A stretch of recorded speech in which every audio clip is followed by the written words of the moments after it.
Hey guys, so today I'm going to show you how to play this absolutely classic soul tune by Otis, Dock of the Bay. Just to mention, there's no keys on the actual recording, it's an electric guitar, so this is not trying to be perfectly accurate to the recording, this is just kind of maybe how I'd play it if I was doing a cover of it, for example. So yeah, let's get into it. I would recommend using a Rhodes patch for this, just because it sounds more like an electric guitar. It might not sound quite right if you use an acoustic piano for this. Alright? So the intro is basically just going between G and D, but with this little slur, so it's like...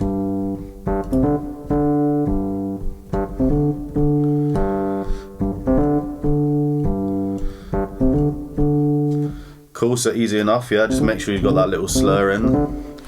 And then the verse, this is all major triads, we're doing something like...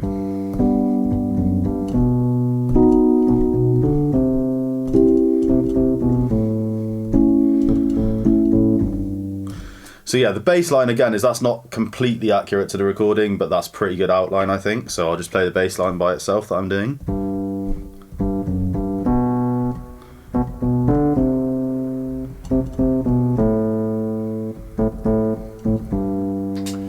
And then the chords, we've just got G, B, C, A. These are all major triads. So G, B, C, A. So putting that together, we've just got...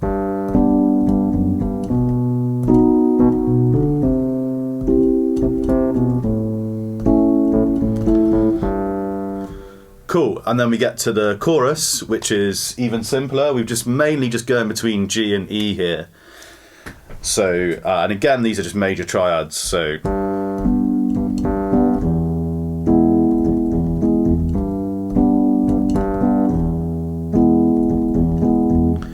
Notice here I'm using the E major triad in first inversion, so in non-inverted it would be like...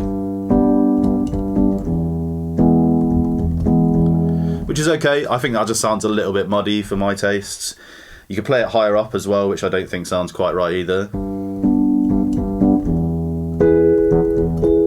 So yeah, I think that inversion, this inversion here is kind of the best choice there.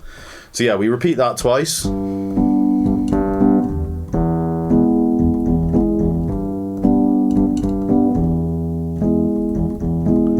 the third time round, we go G to A.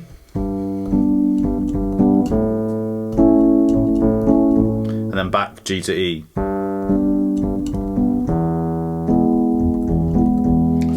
So yeah, I've got that written out for you on the screen as well. So yeah, that's a nice lift the third time round to go to that A. And then we're just back to the verse again. So it goes verse, chorus, and then we hit this bridge, which I'm playing pretty simple for this. I'm literally just going... Not really doing anything rhythmic, just going, so it's just G, D, C. So that happens 3 times. 3, 4, up.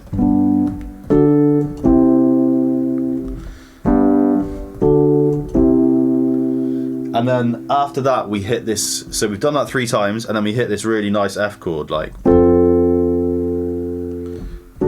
then back to D. So it's G, D, C 3 times, and then F, D.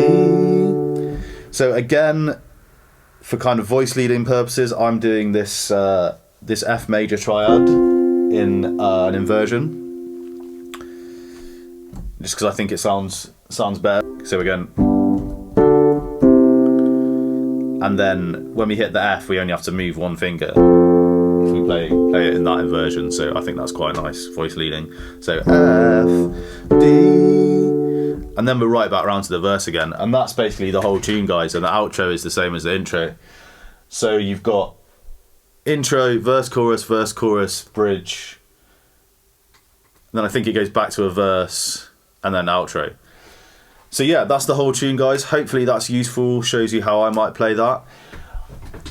For those of you that are interested, just wanted to stick around and discuss like the music theory of this just a little bit, because I think what's going on is quite cool. So if you look at the roots of all of these chords, they're all in the key of G major.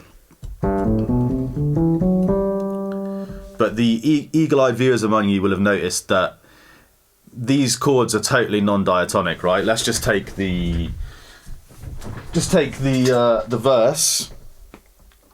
If we're in G, so we're going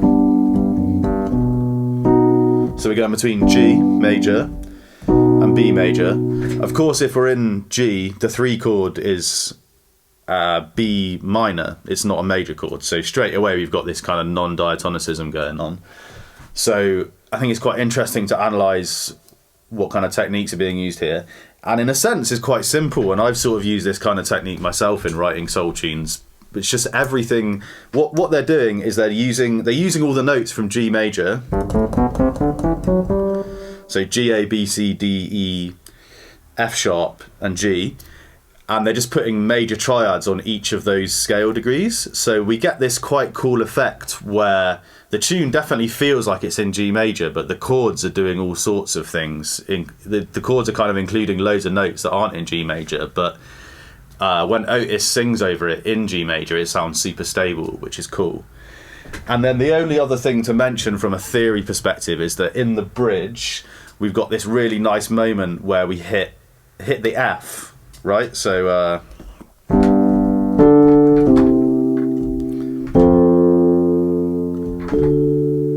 it's a really nice moment there, and actually that's the only chord that breaks the pattern that I've just described. So that's the only root that's not in G major. So that's a sort of nice, surprising moment there.